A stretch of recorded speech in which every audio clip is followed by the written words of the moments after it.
Good morning all. Today's topic is pathogenesis of periodontal disease.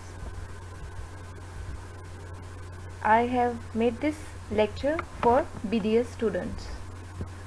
Important questions are there on the screen. It's a very important topic. Now coming on to the etiology. Etiology is a biological mechanism that lead to the disease state. So what is the main etiological agent in periodontal disease? Yes, it is the dental plaque. Dental plaque is a soft deposit. So let us see what all soft deposits are there in the oral cavity. First is acquired pellicle. Acquired pellicle, the terminology is no longer in use. It is now replaced by pellicle only. It is a non-cellular thin film. Dental plaque. Dental plaque is organized transparent deposit which is primarily composed of bacteria and their product. Material alba. Material alba is soft whitish deposit with no specific architecture. And material alba is mostly composed of bacteria, but it lacks the organized structure and it can be easily removed by the water spray. Food debris. Food debris, they are retained food particles that can easily be removed with the saliva or other muscular action. Now coming on to the hard deposit that is there in the oral cavity is calculus. It is formed by the mineralized dental plaque and it is covered with unmineralized layer of plaque. Definition of plaque according to WHO. It is specific and highly variable structural entity resulting from sequential colonization of microorganism on tooth surface, restoration and other part of oral cavity. Composed of salivary component like mucin, desquamated epithelial cell, debris and microorganism all embedded in extracellular gelatinous matrix. According to Bowen, as given in Kerenza, dental plaque is defined as structured, resilient, yellow-grayish substance that adheres tenaciously to intraoral hard surfaces, including removable and fixed prosthesis. So, first point in the definition is, first key word rather to say, is it is dental plaque is structured. A structure in which the things are arranged according to a specific plan, or it is organized way. Resilient. Resilient means it is able to recoil and spring back into shape after bending. And it is tenaciously adherent. Tenacious means it is strongly adherent. In this picture, we'll see the deposition of plaque. When the plaque deposition start and it get mature, because it is composed mostly of microorganism and the close proximity of this tissues with this microorganism, this cause inflammation in underlying connective tissues and hence bone resorption and loss of periodontal ligament structure will be there. So the dental plaque is most important etiological factor of periodontal disease. The colonization of oral cavity start at birth. Within few hours, facultative and aerobic bacteria, they colonize the oral cavity and within 2 weeks, mature microbiota establish in the oral cavity. 1 gram of plaque contain approximately 2 into 10 to the power 11 bacteria. Now coming on to the history, let us see what is there in the history of dental plaque. It was described, the dental plaque was first described by William in 1897 and it was named as gelatinous dental plaque by G.V. Black. Warhawk described the importance of bacterial plaque in the etiology of periodontal disease. Russell proved in epidemiological study the positive correlation between dental plaque and the severity of gingivitis. Lowe described plaque as a main etiological agent in periodontal disease. And Walter Losch in 1976 proposed plaque hypothesis, and in 1994 P. D. Marsh described ecological plaque hypothesis. Coming on to the composition of dental plaque. Plaque is composed mostly of bacteria. 70 to 80% it is made up of bacteria, and in bacteria, microorganism. In microorganism, it is mostly bacterial in nature, but other non-bacterial components are viruses, yeast, mycoplasm, and protozoas. Apart from the microorganism, it contains intercellular matrix, which is 30 to 40%, and it is made up of water and solid part. In water, it is 70 to 80%, and in solid, it is 20 to 30%. The solid have organic and inorganic component, and in organic component, it is carbohydrate, protein, and lipid. Coming on to the classification. Based on the relationship to the gingival margin, it can be classified as supra and subgingival plaque. Based on relationship to the tooth surface, attached and unattached plaque, and based on association with the disease, it is classified as health associated or disease associated plaque, and implant and prosthesis associated dental plaque. Coming on to the supragingival plaque. It is found at or above the gingival margin, and it is composed of gram-positive rods and cocci on the tooth surface, and on the outer surface, gram-negative rod, filamentous bacteria, and spirochetes. And saliva plays a major role in its formation. Subgingival plaque, it is mostly formed by the GCF and the blood component that is there in gingival crevicular fluid, and there is anaerobic environment. It's of two types, tooth associated plaque and tissue associated plaque. Tooth associated plaque, it contains mostly gram positive cocci, rod, and filamentous bacteria, and the name is given here, and it is the most important etiological agent that cause calculus formation and caries. And tissue associated plaque, it contains mostly gram negative cocci, rods, spirochete, and filamentous bacteria, and the name of bacteria is given on the screen. And the tissue associated plaque cause gingivitis and periodontitis. So this is the margin of gingiva, and on the basis of this gingival margin, the plaque is classified as supragingival plaque, the plaque that is located above the level of gingival margin, and subgingival plaque that is below the level of gingiva. And in subgingival, tooth attached plaque, unattached, and epithelium associated. And this epithelium associated plaque, in this we can see the bacteria is going into the connective tissue, and hence it's causing resorption of bone and the loss of periodontal ligament structure. Differences between supra and subgingival plaque. Supragingival plaque is composed of gram positive, mostly gram positive rods and cocci, and few gram negative. But in subgingival plaque, it is composed mostly of gram negative bacteria. Coming on to the morphology.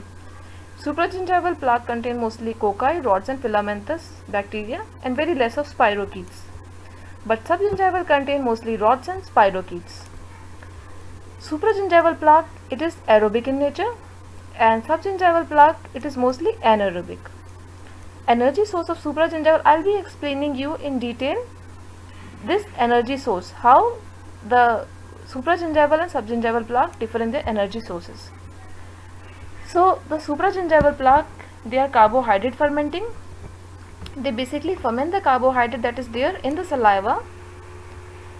But the subgingival plaque, they are proteolytic. That means they will be degrading the protein that is there in the body, and hence they will be flourishing on the broken down product of collagen or connective tissue that is there in the body. Now coming on to the motility. Supragingival plaque, only few of the bacteria are motile in this, but in subgingival mostly bacteria are motile. Supragingival plaque, it causes caries and gingivitis. Subgingival plaque causes gingivitis and periodontitis. Source of inorganic material in supragingival is saliva. Source of inorganic material in subgingival is gingival crevicular fluid. So in this diagram, I have tried to explain why subgingival plaque is pathogenic. Since I have already discussed you the supragingival plaque, they are carbohydrate fermenting. So carbohydrate that is there in the saliva, they will ferment the carbohydrate and they will survive on this carbohydrate. But the subgingival plaque, The bacteria that is there in the subgingival plaque, they are proteolytic bacteria. That means they will obtain their energy from the broken down product of collagen and bone that is there. That means more or less they are non-vegetarian, and hence they will favor the breakdown of collagen and tissue in the body so that they can flourish, and hence subgingival plaque is responsible for periodontitis. So this concept is very important to understand why subgingival plaque is pathogenic. Now coming on to implant associated dental plaque. Bacterial colonization takes place within 30 minutes of implant placement. Similar microorganism as tooth associated and the surface property of the dental implant will determine or will influence the early bacterial adhesion. Benefit of dental plaque. No doubt there are certain benefits of dental plaque. They play a crucial role in normal development of physiology of the host. How it has been seen in the germ-free animal that if the plaque is removed totally, that means an animal is germ-free, then they will have altered mucosal surface. The mucosal surface will be altered, pure nutritional absorption will be there. They suffer from nutritional deficiency and have impaired host defense. And the plaque that is there, it get concentrated with the fluoride that is there in the toothpaste, and it helps in early mineralization of caries lesion. Moreover, they prevent the colonization of exogenous bacteria by acting as a barrier. They are acting as a barrier to colonization. Let us see formation plaque or bacterial biofilm. First of all, definition of biofilm. It is matrix enclosed bacterial population adherent to each other or to the surfaces or interface. It has a proper organized structure, and the bacteria are non-randomly distributed in a shaped matrix, and the matrix is made up of water or aqueous components. The biofilm formation takes place if any object is there in water for a longer period of time, as it is seen in marine environment, pipeline, cardiovascular prosthesis. A thin layer, a slime layer formation is there, and this is biofilm. This is structure of biofilm. The structure of mature biofilm look like a mushroom in which voids are there and the fluid channels are there. In the fluid channel, the saliva can easily flow through this channel. The head of this mushroom, it will proliferate, and later on it will get detached from the surface. So let us see how this biofilm formation takes place on the surface of tooth. This is a biofilm that is there, and it look like a mushroom. There are fluid channels are there, and once this biofilm matures, the terminal part, it will get detached from the surface of biofilm. Plaque formation. Let's discuss the formation of plaque. For the formation of plaque, first thing that is required is formation of pellicle, and then transportation of bacteria and adhesion of bacteria, that we will be discussing in initial adhesion and attachment of bacteria, and then later on colonization or maturation of plaque. So let's start with the formation of pellicle. Dental plaque may be readily visualized on the teeth after 1 to 2 days of no oral hygiene. Within nanosecond of vigorous polishing or brushing, a thin layer of pellicle cover the surface of teeth. So what is the definition of dental pellicle? It is a thin layer formed by selective adsorption of salivary glucoprotein. It is a thin layer formed by selective adsorption of salivary proteins or salivary glucoprotein, and it is formed within a nanosecond of brushing. After pellicle formation take place, now we will be discussing how bacteria will colonize the surface of tooth or this pellicle. So before bacteria colonize, it should get transported to the surface, and then initial adhesion, attachment and colonization will be there. Let us see in this diagram. A layer of pellicle is there. The bacteria, it is getting transported onto the surface. Attachment is there. Maturation of biofilm is there. Water channels can be seen, and then the terminal part is getting detached. Initial adhesion and attachment.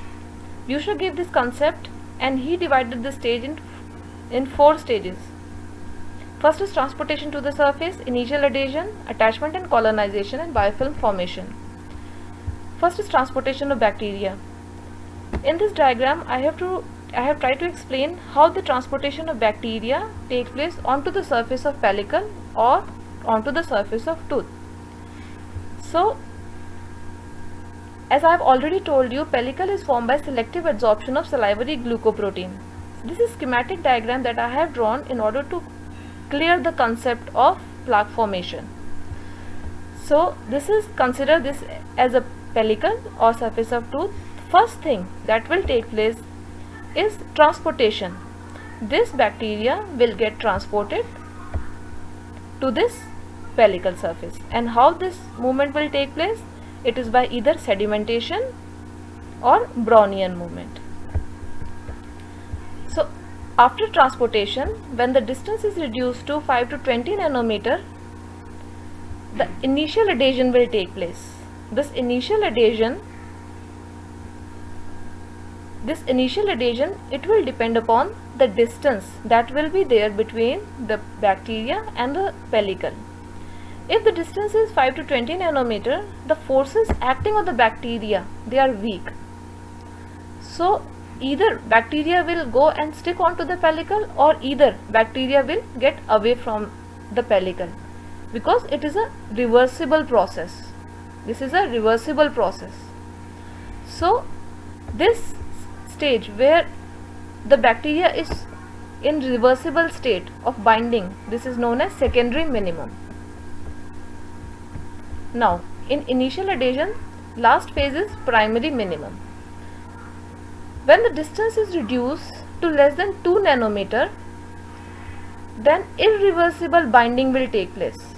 Irreversible binding will take place, and this is made possible by the strong forces that is acting between the pellicle, surface of tooth, and the bacteria.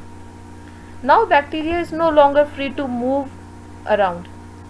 The bacteria is irreversibly bind with this pellicle. This is known as primary minimum. The distance in primary minimum is less than 2 nanometer. Now, once the distance is reduced to less than 2 nanometer, an irreversible binding will take place. The bacteria will colonize the surface of tooth. It will proliferate in very fast rate, and it will slowly and slowly colonize the surface of tooth.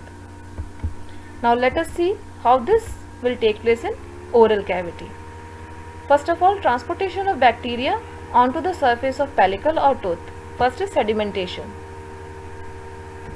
Next is Brownian movement. The bacteria will either move onto the surface of pellicle by either Brownian movement or through active bacterial movement or through sedimentation. Now the forces that will be acting on the bacteria are electrostatic forces, either electrostatic attractive or either repulsive forces, hydrophobic forces, van der Waals forces. Now initial adhesion and attachment of the bacteria. So it is the distance, that will be playing a deciding factor whether the bonding will be take place or not. So what is secondary minimum and primary minimum? If the distance is 5 to 20 nanometer, reversible binding will take place. It is made possible because of the weak forces that will be acting on it. But if the distance is less than 2 nanometer, then irreversible binding will take place, and this is because made possible by the strong forces that is acting on the bacteria. I hope I have tried to explain the concept of primary and secondary minimum, and this is also explained in DLVO theory, but the Separation distance is 1 nanometer. Now, after initial adhesion, attachment will be there. A firm anchorage will be established by specific interaction, covalent, ionic or hydrogen bonding. And it is also made possible by fimbriae and fibrils that is there on the bacteria. Surface of teeth is there. Pellicle formation. The pellicle is formed by selective adsorption. See glucoprotein. The pellicle is formed by the selective adsorption of salivary glucoprotein, and this is acting as a receptor from the bacteria that is there. The bacteria that is transported from the saliva, and this has stick onto the surface of pellicle. Now the distance is less than 2 nanometer, and a firm binding has been taken place between pellicle and the tooth. And now firm binding has taken place between the pellicle and the bacteria that is there, and they will act as a receptor for secondary colonizers. Colonization and biofilm formation. So after firm attachment of microorganism, then biofilm start maturing or started developing. Then early colonizers start to proliferate, and later on interbacterial connection will take place, that is known as co-aggregation. Two group of primary colonizer prepare a favorable environment for secondary colonizer, and secondary colonizers they do not colonize the clean tooth surface, but they require receptor that is present onto the primary colonizer. In co-aggregation, the co-aggregation take place between Fusobacterium nucleatum and Streptococcus sanguis, Prevotella loschi and Actinomycosis viscosum, Capnocytophaga and Actinomycosis viscosus. And the example of co-aggregation is Corncob formation or test tube brush. So this is a Corncob formation and test tube brush. Plaque maturation.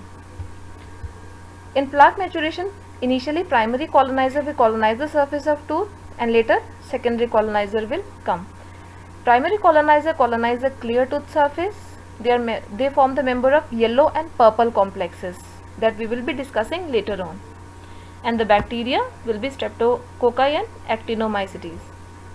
In secondary colonizer, they do not colonize the clean tooth surface, and they fall into green and red complexes, and the bacteria, it's there on the screen.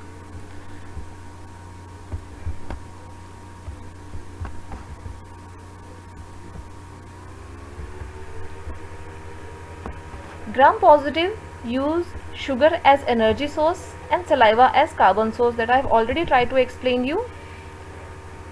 And gram negative bacteria, they use amino acid and polypeptide as energy source, and that is how they cause the disease, because they cause breakdown of collagen and bone that is there in the body in order to survive.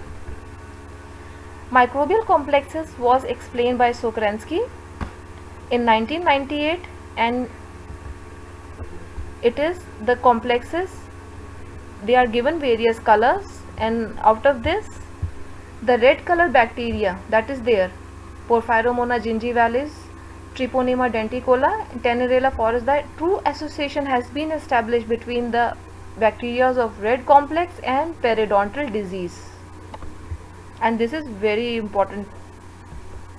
Plaque retentive factor.